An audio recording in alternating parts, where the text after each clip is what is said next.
Welcome to my presentation. In this presentation, we shall look at an example related to rate, and then we'll use this proportions rule to be able to solve this particular example problem.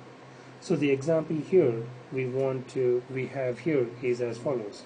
We want to determine if 100 kilometers divided by 9 gallons is equal to 125 kilometers divided by 6 gallons. So since we are dealing with two different units, kilometers and gallons, we're going to, therefore we are comparing rates. Kilometer is a measure of distance, gallons is a measure of capacity. So therefore, we want to know whether these two ratios are equal or not equal. So we'll break these down into these different steps. In step number 1, we use the proportions property. And what is the proportions property? A over B is equal to C over D. And in here, we'll apply this to the given problem.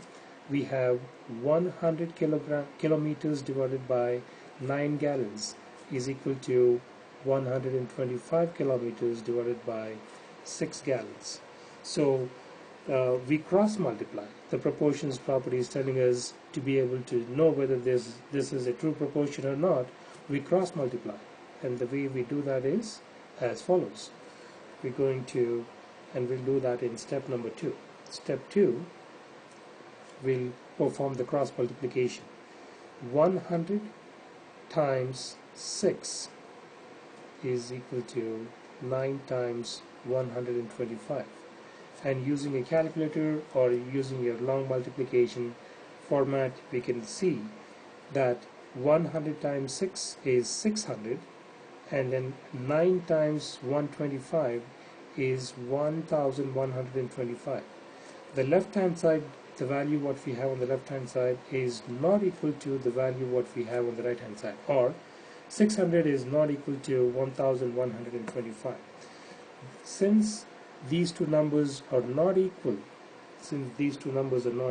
we're going to then state it as follows. Since the product of the means is not equal to the product of the extremes, therefore this is not a true proportion.